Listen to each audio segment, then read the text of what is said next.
వచ్చి కొట్టుకుపోతున్నా, వరదల్లో అల్లాడుతున్నా సరే కొందరికి మాత్రం అవేం పట్టవు. ఈ ఇంట్రో దేనికంటే చైనాలో గత వారంలో భారీగా వరదలొచ్చాయి. అయినా కూడా కొంతమంది అదే పనిగా దేనికోసమో వెతుకులాడుతూ బిజీగా కనిపించారు. ఇంత ఆసక్తిగా వెతుకుతున్నది ఏమిటా అని చూస్తే ఆశ్చర్యపోక తప్పదు. ఇంతకీ అంతమంది వెతుకుతున్నది దేనికోసం? What's the story?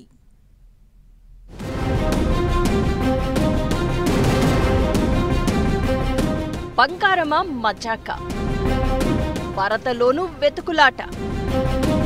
చైనాలో గత కొద్ది రోజులుగా కురుస్తున్న భారీ వర్షాల కారణంగా పలు ప్రాంతాలలో ఆకస్మిక వరదలు సంభవించాయి. అయితే అక్కడి వారు అంతా వరదలోనూ ఏదో వెతుకుతున్న దృశ్యాలు ఇంటర్నెట్లో వైరల్ అయ్యాయి. ఇంతకీ వారంతా వెతుకుతున్నది ఏంటంటే స్థానిక షాపుల్లోని బంగారం వరదల ధాటికి కొట్టుకుపోయింది. వాళ్లంతా కూడా ఆ బంగారం కోసమే ఇలా వరదన పడి వెతుకుతున్నారు.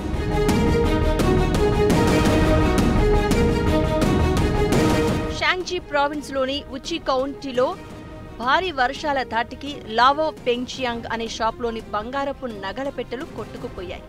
జూలై 25న ఈ సంఘటన చోటు చేసుకుంది. సముద్ర తీరానికి దగ్గరగా ఉన్న ఈ ప్రాంతంలో లావో పెంగ్జియాంగ్ అనే నగల దుకాణాన్ని సిబ్బంది తెరవగానే ఒక్కసారిగా వరద నీరు దుకాణంలోకి రావడంతో నగలు, సేఫ్ బాక్స్ కొట్టుకుపోయాయి. 12 కోట్ల రూపాయల విలువైన బంగారం గల్లంతు. ఇక కొట్టుకుపోయిన వాటిలో బోలెడన్ని బంగారు హారాలు, వజ్రాభరణాలు, బంగారపు గాజులు, ఉంగరాలు, చెవి దిద్దులు, వెండి ఆభరణాలు ఉన్నాయని చెప్తున్నారు. ఇవి మాత్రమే కాదు, సేఫ్ బాక్స్ లో రీసైకిల్ చేసిన బంగారంతో పాటు కొంత డబ్బు కూడా ఉందని తెలుస్తోంది. ఇది కూడా తక్కువేం కాదు. అయినా సరే ఇక వరదలో కొట్టుకుపోయి తడిచిన తర్వాత అది సురక్షితంగా ఉండే ప్రసక్తి లేదు.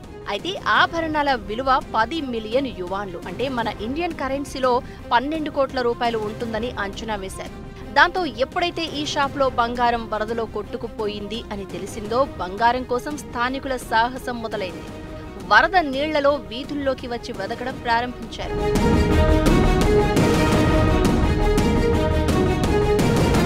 అయితే ఇప్పటి వరకు కొంతమంది తమకు దొరికిన ఆభరణాలను తిరిగి దుకాణం యజమానికి ఇచ్చివేశారు.